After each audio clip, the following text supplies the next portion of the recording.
Good morning, good afternoon, and good evening. Assalamu alaikum. Welcome to our Ifso Menac webinar, the first of hopefully many to come in 2023. My name is Hazim Al-Momini. I'm a consultant surgeon based in Abu Dhabi, the United Arab Emirates, and it brings me the greatest of pleasure to be here amongst my colleagues from the region and from around the globe to share with you our interesting talk, during which our colleague, Professor Mohammed Karamin Servavi, will be talking to us about the one anastomosis gastric bypass and their experience in Iran in this particular procedure in adolescents and in children. Without further delays, it is the greatest of pleasure to present to you our faculty for today. Our speaker will be Professor Mohammed Karamin Servavi. He's an associated professor of surgery from the School of Medicine in Iran University of Medical Sciences. Our panelists are Professor Mario Musalla. He is a professor of general surgery from Federico II University in Napoli, Italy. It brings me the greatest of pleasure to introduce our dear colleague, Professor Khalid Jawdat. He's a professor of general surgery at the Ain Shams School of Medicine, Cairo, Egypt, and he's currently the Ifso Menac chapter president. And then our dear colleague, Professor Ayad Al-Qahtani, professor of bariatric and minimally invasive surgery, current president of the Saudi Arabian Society of Metabolic and Bariatric Surgery, the president of the Gulf Obesity Surgery Society, and the founder and CEO of New U Medical Center. Colleagues, thank you all very much for your time. Before we start our talk today, I'd like to launch this poll to our audience. So, a lot of us here listening are pretty much interested in this unique specialty of performing minimally invasive bariatric surgery in children of adolescents. And the question reads, in your practice, what is the preferred bariatric procedure for children and adolescents? Choose one of the following. Is it the laparoscopic sleeve gastrectomy, the one anastomosis gastric bypass, or the Roux-en-Y gastric bypass?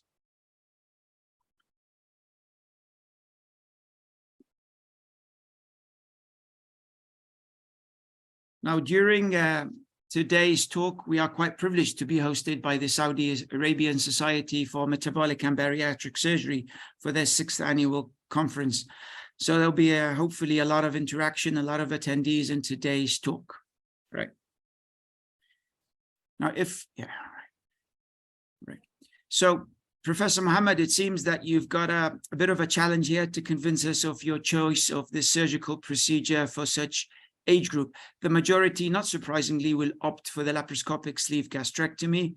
The one anastomosis is the second preferred option, with the Roux-en-Y being the least preferred option in this category or age group. Professor Mohammed, I think we'll pass on the mic to you to share with us your experience, and we look forward to an interactive and engaging discussion. The mic is yours. Hello and greeting from Hello Tehran. everyone, I'm Dr. Karamin Servavi from Iran University of Medical Sciences. I want to speak about OAGB in children and adolescents. I have no conflict of interest. About the epidemiology of obesity in children and adolescents, in 2016, the prevalence of obesity in children and adolescents aged 5 to 19 years was 5.6% for girls and 7.8% for boys. In 2019, the World Obesity Federation estimated there would be 206 million children and adolescents aged 5 to 19 years living with obesity in 2025, and 254 million in 2030. The prevalence of severe obesity in pediatric population has grown in many high-income countries. Also, is lower-income countries. It has been increased, but the prevalence of obesity has been stable. Approximately one of each 5 children meeting the criteria for obesity, and about 8.5% of individuals aged 12 to 19 years are further categorized as having class 2 obesity or higher. ASMBS and American Academy of Pediatrics policy statement.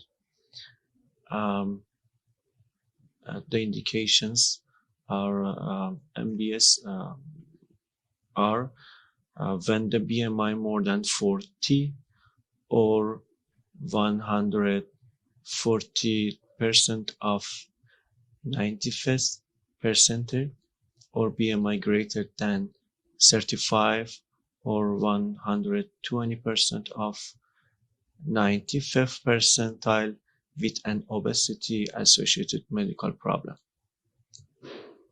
New guideline of ASMBS and Ifso, you know that the indications of metabolic and bariatric surgery in children and adolescents are BMI more than 120% of the 95th percentile and a major comorbidity, or BMI more than 140% of 95th percentile should be indication for metabolic and bariatric surgery, but it needs done after distinct evaluation by multidisciplinary team.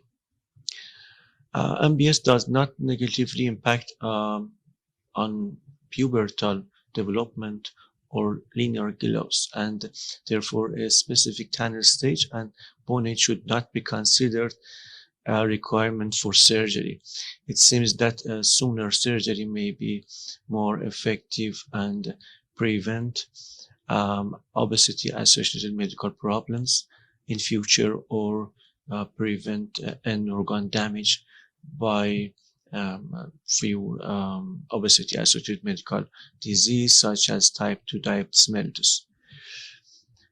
An article that shows trend of MBS in adolescents bariatric surgery. It's a 15-year analysis of a national inpatient survey. You see that sleeve gastrectomy is the most common procedure in adolescents, such as in adult. The most common procedures in adolescents are sleeve gastrectomy as the first, and other is the Roux-en-Y gastric bypass.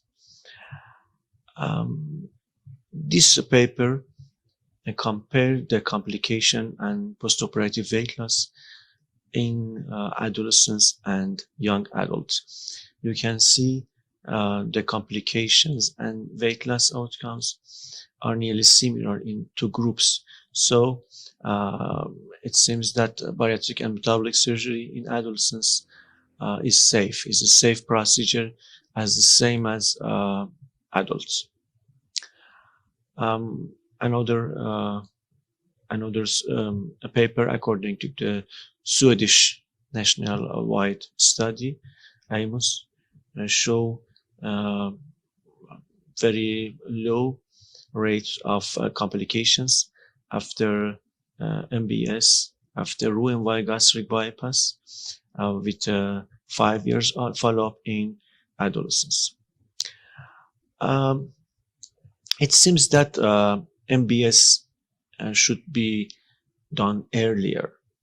Earlier may be better, because patient with lower referral BMI, when the patient is at class 2 obesity, are more likely to have a normal BMI after the surgery, and it may lead to earlier resolution of obesity obesity associated medical problems, and can help prepare long-term effects from chronic illness such as type 2 diabetes mellitus. Results improved rate of resolution of comorbidities, especially type 2 diabetes mellitus, when MBS is performed in younger age. There is a greater reduction in total weight loss when MBS is performed at a younger age. And also vertical sleeve gastrectomy at earlier age still allows for conversion to other bariatric surgical procedures such as Roux-en-Y gastric bypass in the future. If the patient have indication for conversional surgery such as incomplete weight loss, weight regain, or some complications such as severe GERD. There are similar peri and postoperative complication rates regardless of age of the patients, and patients experience significant improvement in quality of life and psychological stressors following MBS.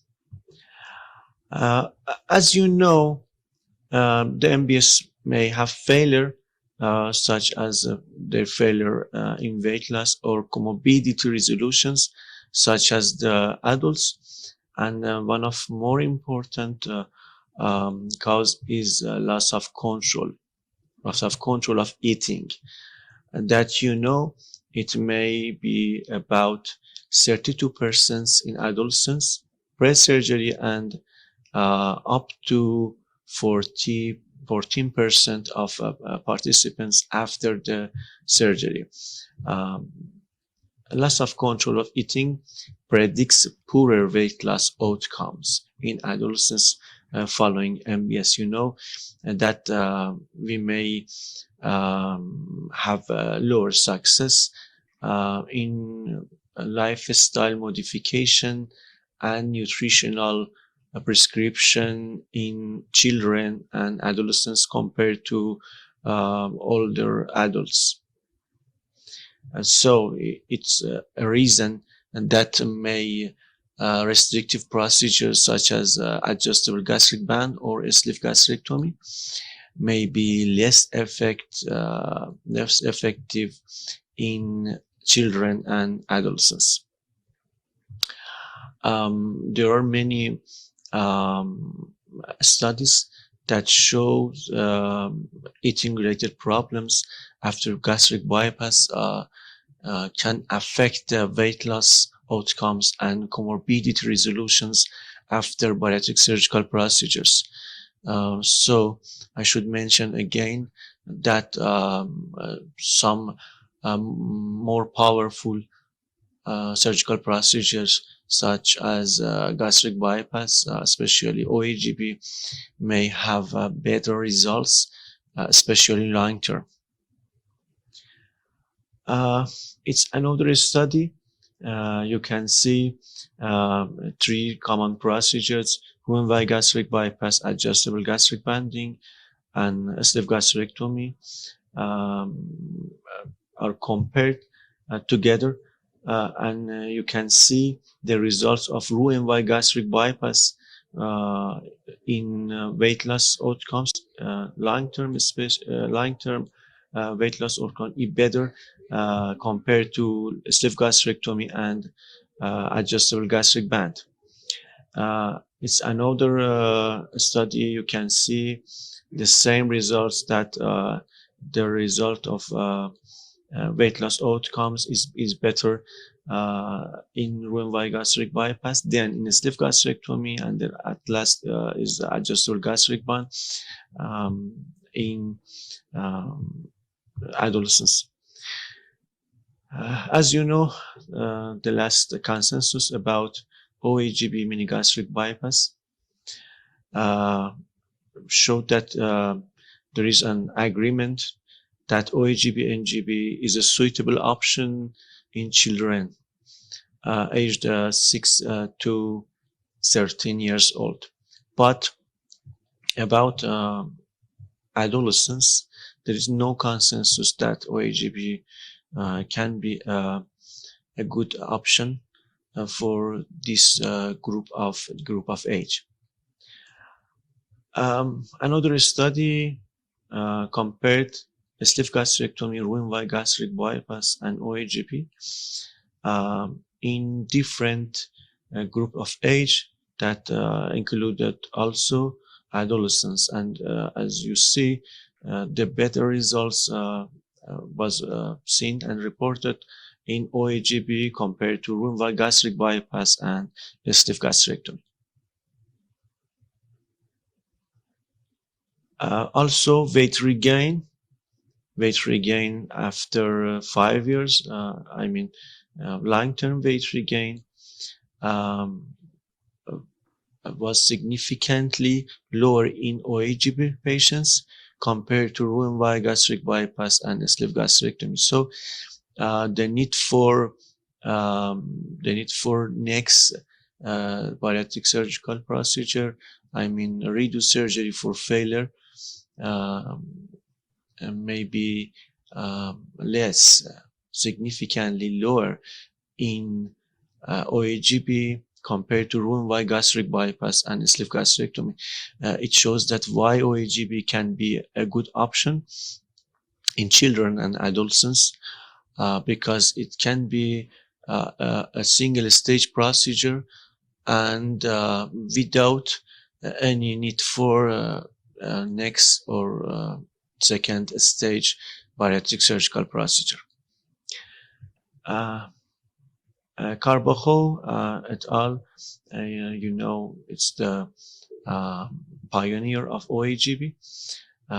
In a 5-year follow-up of OAGB in children and adolescents, resulted mean BMI 25.9% and very good result in total weight loss percent after 5 years, and completely remission of type 2 diabetes mellitus, hypertension, and dyslipidemia. No cases of malnutrition or growth disorders, and no post-operative complications and hospital stay were 1 day in all patients. A study of our group in Rasul Akram Hospital as a center of excellence for bariatric and metabolic surgery, that not published yet. We found that OAGB is better results in total weight loss outcomes, total weight loss percent, and change of BMI after 60 months. You can see that the complication rates also similar, but we have 2 cases of hypoalbuminemia that were treated only by nutritional support. And about weight regained, according to the definition of total weight loss percent, lower than 20%, the better results was seen in OAGB patients compared to room-wide gastric bypass and sleeve gastrectomy. You can see the sleeve gastrectomy also is the most common procedure in the world, also in patients with adolescence age and children, but has the least effect in weight loss and comorbidity resolution, and weight regain is more common in sleeve gastrectomy patients, and the best results are seen in OAGB patients. Finally, for a take-home message, I can mention that OAGB can be a safe, effective, and very powerful bariatric surgical procedure in children and adolescents, and can be a good option with very low complication rates in this group of patients, and also restriction of some nutritional behaviors, such as grazing, that is common in children and adolescents, may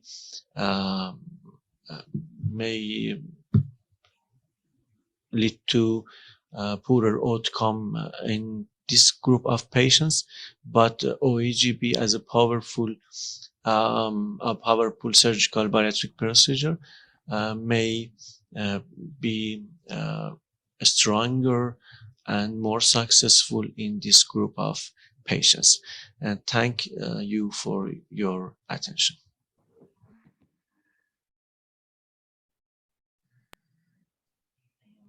Thank you very much, Mohammed, for this nice review of the literature and talking about the latest guidelines and recommendation for bariatric surgery, in particular the one anastomosis gastric bypass in children and adolescents.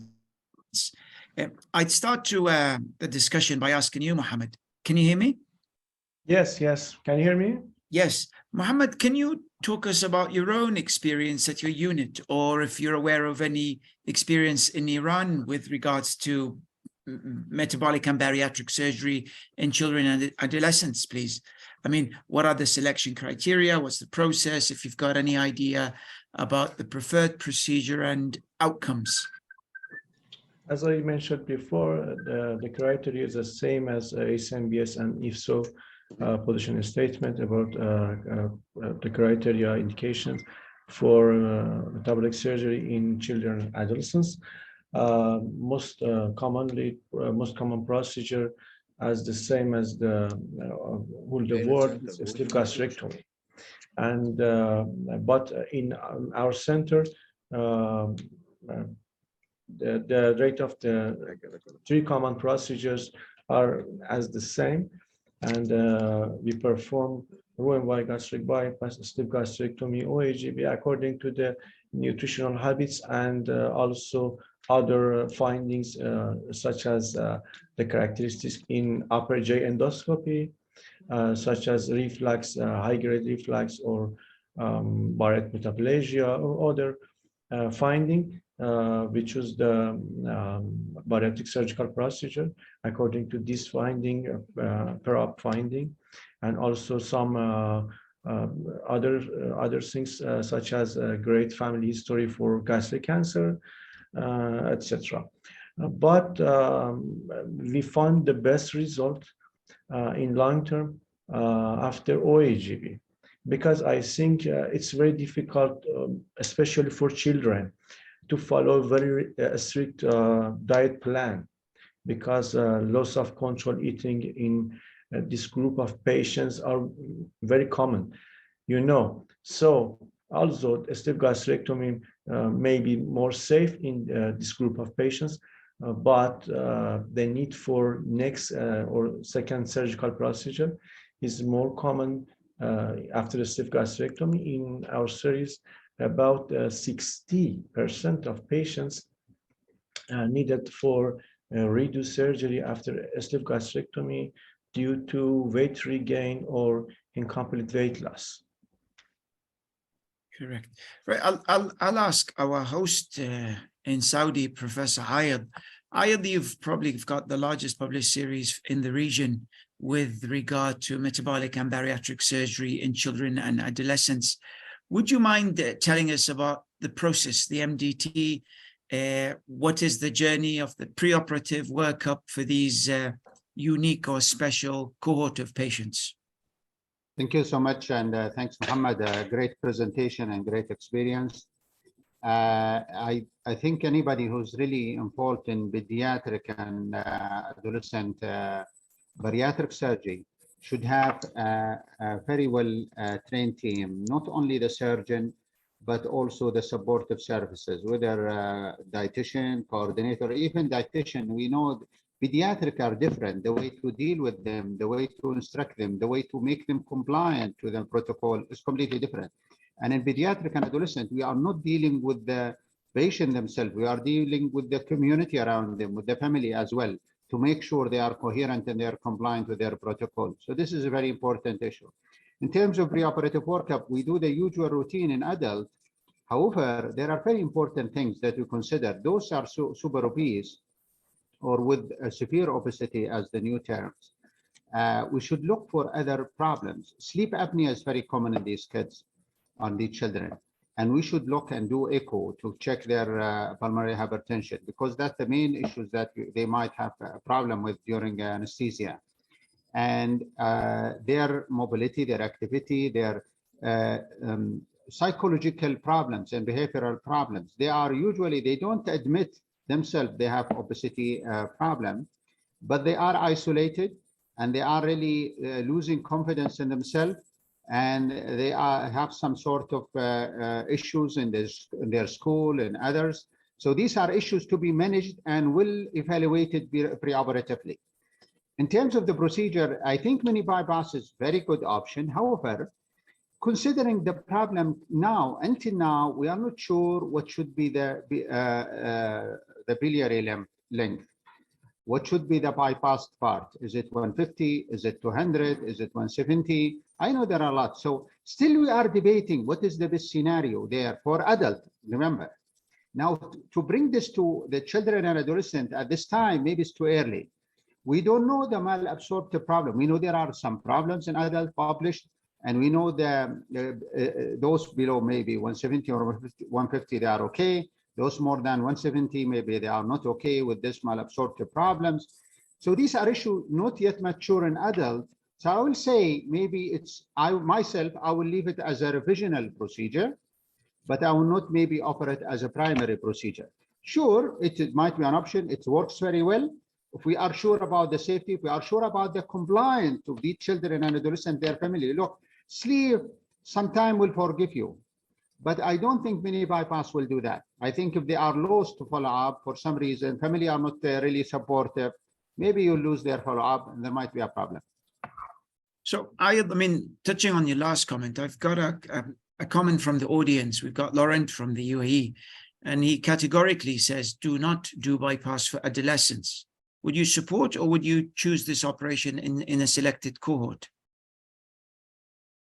That's for me, Hazem. For you, yeah, because you, yes, because for you said I will definitely. It will not be my first choice for a child or adolescent. I will go for sleep. I will go for maybe ESG and some subgroup, endoscopic gastroplasty for those who are not not with severe obesity. But with severe obesity, I will go for sleep for many important reasons. One of them, as we said, the malabsorptive and things. Second, still these kids can decide on their own later on. I mean, let us say if there is weight regain in 5 years or 7 years. We know by sleep has shown the almost more than 10 years good weight maintenance and also resolution of comorbidity. Yes, there might be some reflux and GERD. However, still we are debating whether there is a significant GERD to cause any problem with Barrett's or other issues. In fact, there is, as you know, the randomized study did not show any difference in prevalence between sleep and bypass, RO and Y, remember. Now we are creating another variables, which is the mini bypass with the questionable reflux issues and with the questionable malabsorptive issues. So this will make it confusing for us.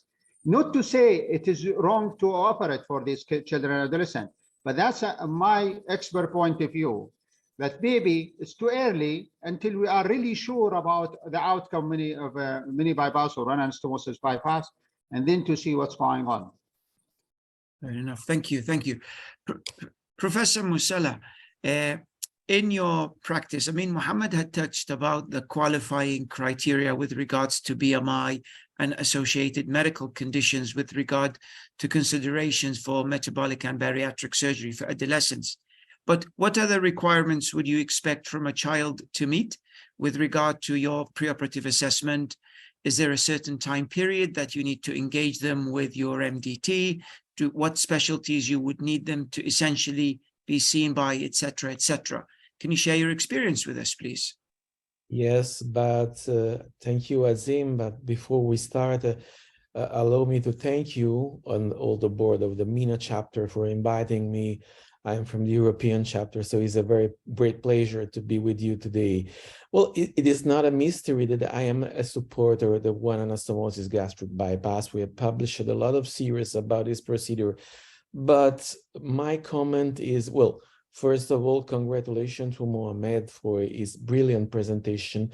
But I think that before we suggest to an adolescent if we can perform an one anastomosis gastric bypass, we have to make two type of consideration. The first one is, I would say, is a legal consideration. I mean, in Italy, I must be compliant with the guidelines of the CCOP, that is the Italian society. And the guidelines are very strict with regards to the adolescents. If I can share very briefly my screen, I can show you, I don't know if Stephanie can allow me to share just a couple of slides, but well, summarizing, I can treat adolescents and children with no neurological impairments when they are below 18 years old. For young girls, when these young girls are above 13 years, and with for boys, for guys, when they are older than 15. And this when they have reached the bone maturity. That is very important according to the Italian guidelines. Can you share your screen, Professor? You can do that now if you want. Can I? Yes. Well, the green button in the middle at the bottom. The green button, but I don't have. Yes. Perfect. Great. Probably now you can see. Now you can see. Yes. The Italian guidelines. This is in summary what we are well compelled to do, because well, when the BMI is more than 35, but we have comorbidities. I'm talking about people under 18 years old, when they have last followed at least 6 months of organized with reducing protocols or dietary suggestions, when the family is capable to support this young patient. And of course, we should consider a pediatric support and in general a whole bariatric team. And this is the same for other European countries, as the UK. The UK guidelines, the NHS guidelines are very close to our guidelines, or the German society guidelines. They are very close to our guidelines. And this is just to stress the concept that for these young patients, when they have no neurological impairments, I am basically not allowed to do any bariatric surgery. Well, of course, when they fulfill these requirements, of course, I am allowed. I can stop the sharing. But what procedure should I choose for this patient? Once again, if these guys or young ladies are between 13 and 18 years old and they have no neurological impairments, my first option is a sleeve gastrectomy when surgery is required. I must fulfill the Italian guidelines. I must be inside. And this is not because I do not trust the OAGB. I'm very trustful with the OAGB. I believe it is a brilliant procedure, it's very effective. And I'm not scared at all for any risk of bile reflux or cancer in the long period. But what the OAGB must be still studies is regarding the nutritional issues. So I would be careful in suggesting, as Ayed was saying, as OAGB as a primary approach in these children, in these young patients. Conversely, we have a subgroup of patients that are the syndromic patients, as the Prader-Willi patients, for example. And in these cases, the situation is totally different, because these patients are not able to self-manage themselves.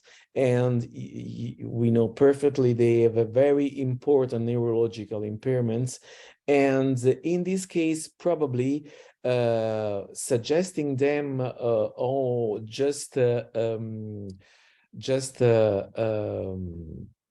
a restrictive procedure might be a mistake, because these young patients could make a very important damage to themselves by eating a lot and only having a restrictive procedure. So in syndromic patients, as the Prader-Willi patients, this is a very brief series we published a few years ago.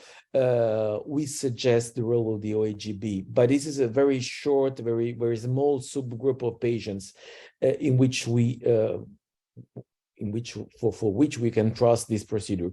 Conversely, once again, my first approach in patients with non-neurological impairments is a sleeve gastrectomy. The second reason for suggesting the sleeve is that we know perfectly that morbid obesity is a chronic disease. We are going to fight a war.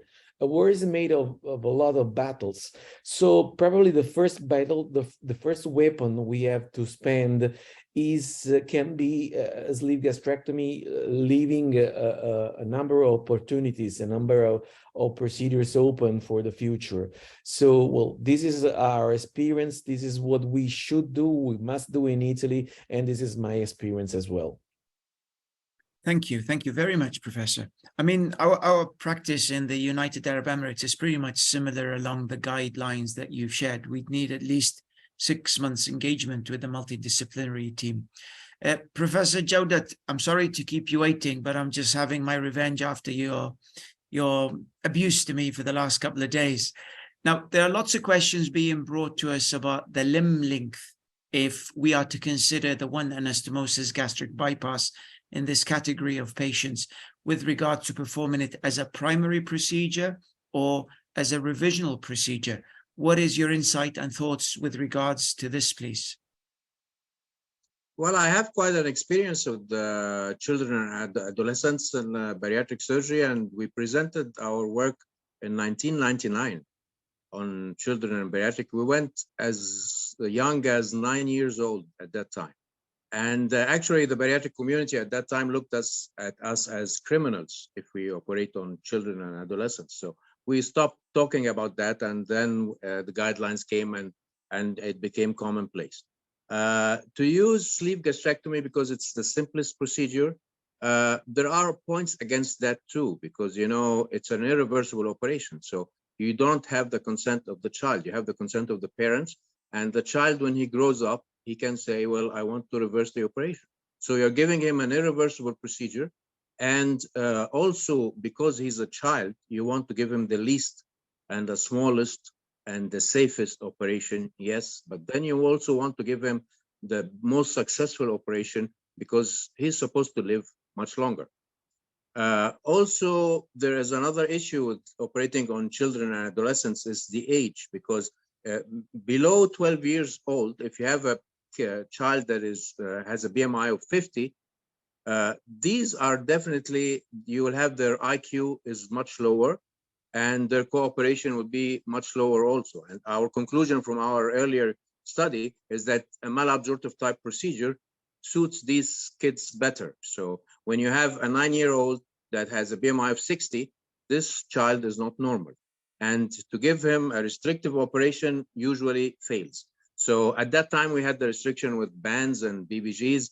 Now the restriction is by sleeve gastrectomy. And this kind of kids don't do well with this procedure. So if I'm going to do a child that has a BMI of 50 and is below 12 years, I would definitely go for a malabsorptive procedure. And I think one anastomosis gastric bypass is a very good option for that. It's reversible and it is more effective. Other options also can come into play.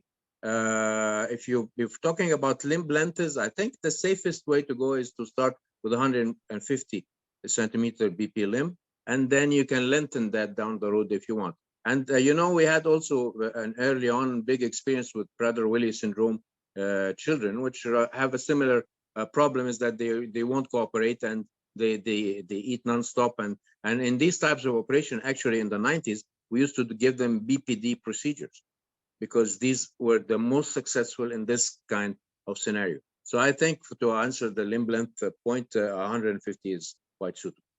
And would you consider altering this? Should it be a revisional procedure rather than a primary one?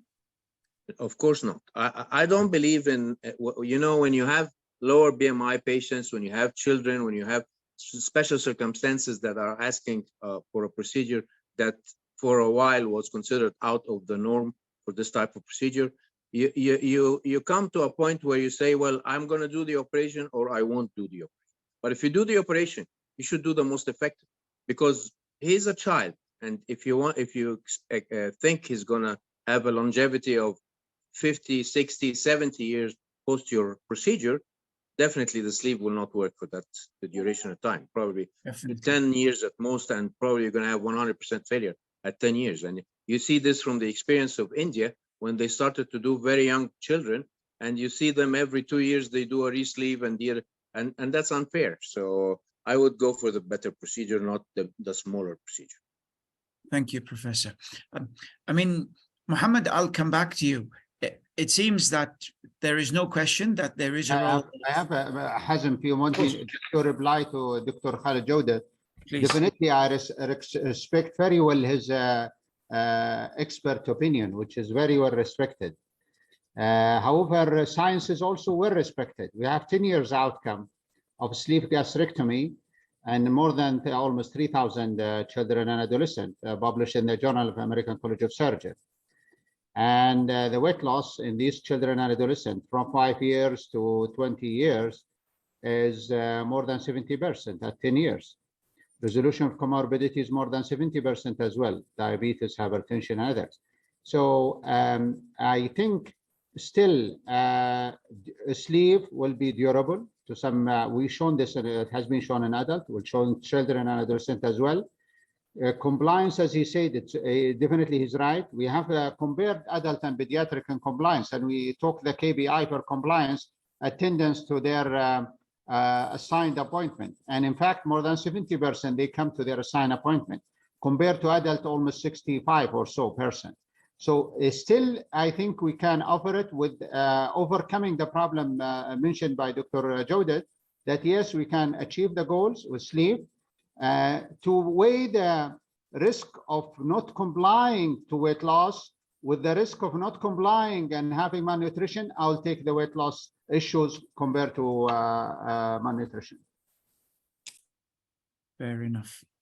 Mohammed, I'll come back to you. I mean, as I said, the evidence is there, it's compelling. Metabolic and bariatric surgery is indicated and of a great use and benefit for children and adolescents. It seems that the majority will opt for a sleeve gastrectomy rather than the one anastomosis gastric bypass. Would you mind telling us what are your criteria for considering a child for the one anastomosis gastric bypass and would not consider doing a sleeve or a Roux-en-Y, for example? I think the nutritional habits is a very important factor to select the procedure, to select the proper procedure. Because in a child or adolescent that has a grazing or a snacking, a sleeve gastrectomy is ineffective, I think. Or a patient with severe reflux in endoscopy, a sleeve gastrectomy may be contraindicated. You know that there is no very big concern about long-term effect of a sleeve gastrectomy on de novo GERD and progress to metaplasia after a sleeve gastrectomy. It's no a big concern about long-term, you know, and you see the recent published papers about the Barrett metaplasia after a sleeve gastrectomy. You know that a child patient may be more years prone to this catastrophic complication. So I honestly, my first procedure in children and adolescents is Roux-en-Y gastric bypass. But I think OAGB is more powerful, and you know that the recent published paper about long-term effect in OAGB shows that OAGB is very safe, and there is no many concern about bile reflux after OAGB because it can't prone the patient to esophageal cancer and other esophageal problems. So I think in a patient especially with a BMI more than 50, and grazer or a snacker, it's better to choose the gastric bypass, such as especially OAGB in super obese childs. Thank you. I think it makes sense. Professor Musalla, I've got loads of questions here from, I've got it from Lebanon, I've got it from the UK and the UAE. They're asking about the one anastomosis bypass as a revisional procedure in adolescence. Have you ever needed to perform such a revisional procedure? Should you have performed a sleeve first and then the child will come back as either a staged procedure or because they haven't lost enough weight? Can you share any insight or experience regarding this point? Yes, thank you, Azim. As I was commenting before, in my opinion, we are fighting a chronic disease that is obesity, is morbid obesity. It's very tough to believe we can win this war with just one battle. So especially if we are talking of so young patients that they are under 18, so we do not have to forget this. And well, my experience once again is when I face a syndromic patients with neurological impairments, basically Prader-Willi syndrome. Well, one option might be the BPD, but the BPD is a procedure that has been is no longer in use, especially in Italy. Is less than 0.5% of all CCOB cases. So conversely, we can consider for these patients, especially for this subgroup of patients, of course, as the primary procedure, the OAGB. Conversely, I have a number of patients I have treated with a sleeve. I'm talking about standard patients with non-neurological impairments, with normal cognitive attitudes. And I've done some sleeves in these patients, and in some cases, well, I would say less than 20%, I had to revise these patients to improve or to avoid any weight regain or insufficient weight loss. And in these cases, I've used the one anastomosis with no doubts, of course. It's an option. But once again, for these patients, they are so young, I believe it's an option you can consider as a revisional procedure more than a primary procedure. And would you have noticed a difference in the outcomes of this group in comparison to adults? Because we always know the outcome from a revisional procedure after a very successful initial surgery is not always as good. Have you noticed any difference between this age group and adults? Well, I must to be honest, probably they got best results than adults. I mean, if they go on the right way is normal dietary habits or psychosocial, following psychosocial counseling, they could have results that are even better than the adult patients because they are educated when they are younger. So you can expect better results. I fully agree. I mean, I always find this age group quite resilient and they're more engaged than adults, perhaps because their life is simpler. They're only focusing on this. They seem to be more motivated, and I agree. I find their outcomes to be surprisingly better than what I thought. Perhaps their mental intelligence or maturity is not the best, but they seem to be more focused. And as you say, they follow the instructions better once the family, the social system, the support is there. Yes. Agree 100%. Professor Jawdat, there are comments being raised about performing surgeries at such age. Do you have any experience in other treatments, especially with the emerging pharmacotherapy in the treatment of this age group? Yeah, currently we always start with the pharmacotherapy, but I think the FDA has approved this as young as 12 years old. So if we use this below 12 years old, it's also an exception. But it's always worthwhile to start with the non-surgical methods and the medications that have become very effective. But then if we get to the point of surgery, then we consider the other points. Thank you. Thank you. Mohammed, what about you? What is the role of considering any other treatments other than surgery? Professor Ayed touched on the issue of endoscopic methods. Do you have any experience with that regard? No, I have no experience about endoscopic stiff gastroplasty or other endoscopic procedures. And pharmacotherapies? Pharmacotherapy may be helpful. We know that also the metabolic and bariatric surgery is the best and the most persistent effect for weight loss and other comorbidity resolution. But we know that bariatric surgery should be the last option. If any patient, not limited to children and adolescents, if any patient in any age responds to non-surgical procedure, so we can use non-surgical procedures such as nutritional considerations, lifestyle modifications, and medications. It will be more important in this group of patients.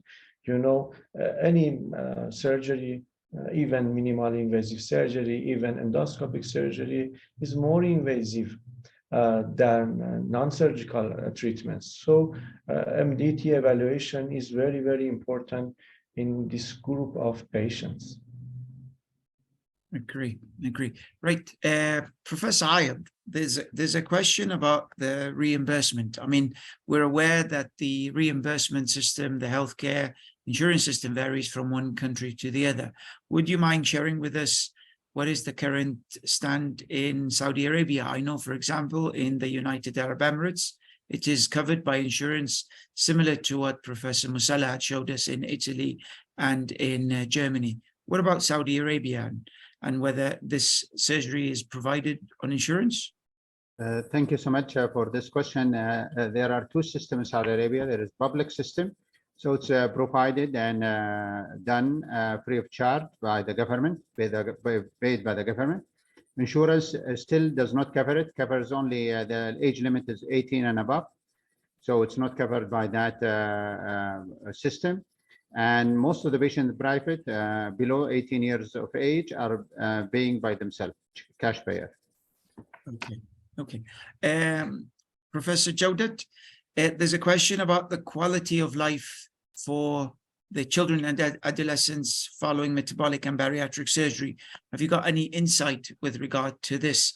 I'm not aware of any. I've done a quick literature search and I couldn't find any published dedicated literature specifically about this point. Would you mind sharing with us your insight? If the child is mature enough and can understand and cooperate, then probably we will not run into lifestyle problems. But as I told you, if they're younger and they have a lower IQ or not very much understanding, they will have a terrible quality of life with restriction. So then I think one anastomosis gastric bypass will give them a better operation, because it will be the better operation in lifestyle wise also. As the, you know, if to have a successful sleep versus a successful one anastomosis gastric bypass, you will have much less restriction in the one anastomosis gastric. Fair enough. Professor Musalla, I've got another question from a colleague, Maher Salahuddin, and he was asking whether, have you got any experience in the use, for example, of a gastric balloon as a bridging procedure prior to metabolic and bariatric surgery in children and adolescents? Yes, totally unsuccess. Unsuccessful. Yes, the use of balloon has proven in our experience to be useless. It's a waste of time and money. This is our experience so far. So I use balloon in normal aged patients as a bridge to surgery, of course, but not in the young patients. Okay. I stop it. Okay. Another question to you, Mohammed, please. And they're talking about children who've got genetic disorders, someone with hypothyroidism, endocrine disorders, ambiguous genitalia, where they've got an underlying metabolic disorder. Would that alter your choice with regard to what operation you would offer them? In any case, with other metabolic underlying disease such as hypothyroidism, we need to evaluate the patient by a pediatric endocrinologist, because addressing the underlying disease may lead to overcome the obesity. Such these patients should be on medical treatment before selecting for bariatric surgery. And what about those with other endocrine disorders? Does that make you choose a different operation? When you talked about reflux, you've talked about eating behavior, you talked about family history of gastric cancer. But if someone has got any particular genetic disorder, would that make you opt for the bypass procedure rather than a sleeve, or not necessarily? I think, as we know, the first procedure always has the most effective effects and better results and less complications compared to redo surgery. So in these cases, if the multidisciplinary team confirmed that the patient is fit for the surgery, I usually select the more powerful procedure, such as one anastomosis gastric bypass. Fair enough. Okay. I mean, we've got lots of questions. It's a very controversial topic. It's a topic that perhaps draws a lot of emotions, but we need to be very objective about it. Professor Ayub, can you share with us your experience with endoscopic therapies for the treatment of obesity in adolescents and children, please? Good. Before that, Hazem, I will say about syndromic patient, Prader-Willi, Prader-Pedal, MC4R mutation. We have good experience in this. We published the first 24 cases of Prader-Willi with sleeve. Before we were worried, and the literature is a long time, maybe 20 years, 15 years ago, it's contraindication to do bariatric surgery in Prader-Willi syndrome patient. But when we noticed that they respond very well, they are compliant, their appetite even changed. We know they are hyperphagic, they don't listen. So this, I think still, sleeve is an option for syndromic patient, and I think we should be considered. Doesn't mean that mini bypass or one anastomosis bypass is not an option. Maybe it should be considered. When we have somebody syndromic, like Prader-Willi syndrome patient, failed in sleeve, we might consider SADI. That's our protocol. It's the algorithm where we go for sleeve, for syndromic, when it is indicated, of course. And then you go after that, if they are 5 years in the road, or they're coming back with weight regain or issues, but definitely they will have significant quality of life afterward. They are able to ambulate, they're able to enjoy their life. Some of them will die from just sleep apnea. Some of them were in ICU when we operate on them. So then you will bring them on their own life, and then they can come later with whatever revision like SADI or others. With regard to endoscopic gastroplasty, we have done more than 200 plus now till now for endoscopic sleeve gastroplasty. Our recommendation above 10 years, and the weight loss is almost 18% total weight loss, and the follow-up is till now almost 4 years in the first group. So I think it's a feasible option. The good things about it's reversible. You can do sleeve after that. You can do any procedure afterward. You can fully reverse it, and you'll go back to normal stomach. Thank you very much. Professor Musalla, if you are to be given advice for anyone considering carrying out metabolic and bariatric surgery on children and adolescents, what essential requirements they would need to have in their units with regard to the team and the support?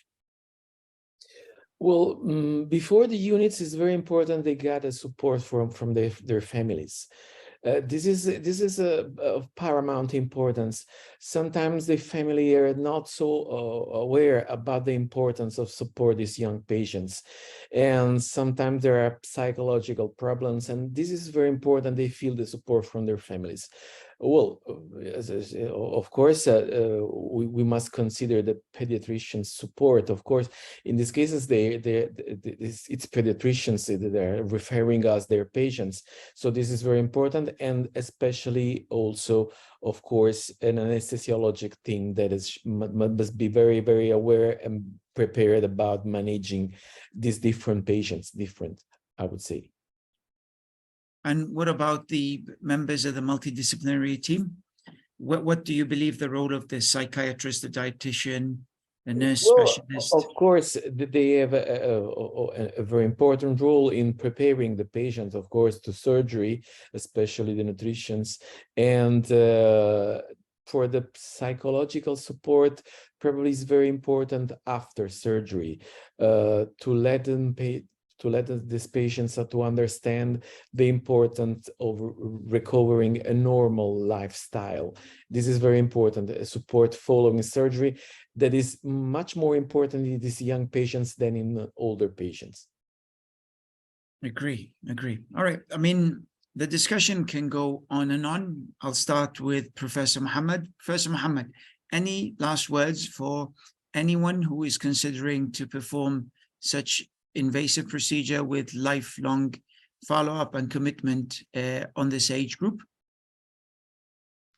I think it's necessary to have more studies with long-term follow-ups and with high volume cohorts to consider or recommend a procedure as a choice procedure. I think we have not many published papers about the efficacy and safety of OAGB in long term in this group of patients. You know that there was a very big concern about OAGB in the previous years in adults. So we need to have more studies with longer follow-up to can recommend OAGB in this group of patients. Thank you very much. Professor Jaudat, what about you? I mean, Professor Mohammed has raised a valid point. What do you think about centralizing such services and to have dedicated units rather than to be an operation to be performed just by someone who can operate? Yeah, of course, that sounds good, but also I would like to raise the possibility of choosing other procedure other than sleeve gastrectomy for adolescents, because yes, sleeve is a smaller operation, but might not be the best scenario for some kids.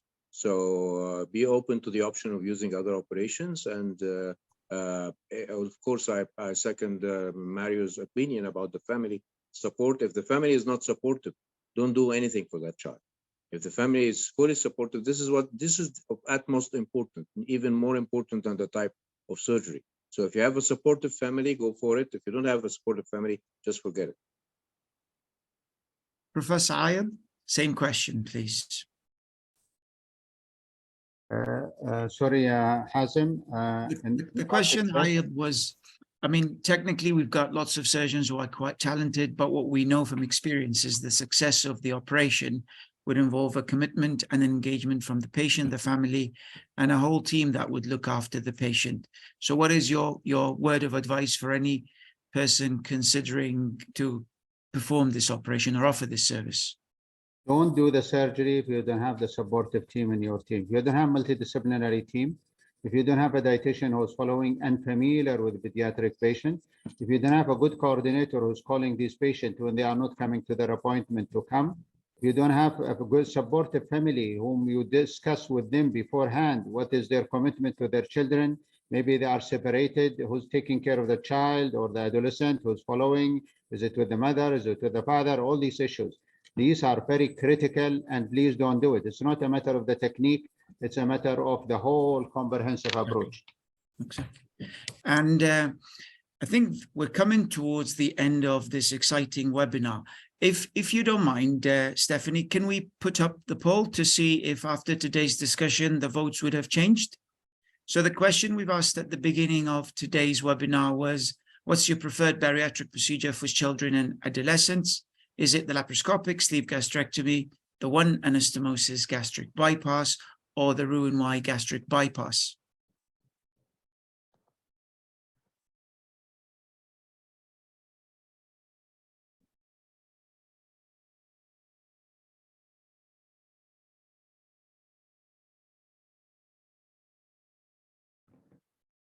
Right, while we'll wait for the polls to come,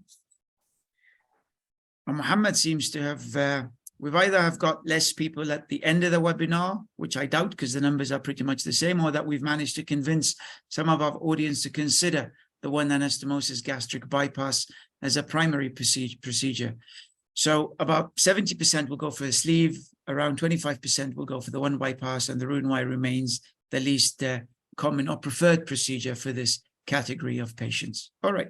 Well, I would like to thank you all. Professor Musella, you've got a question. You've raised your hand.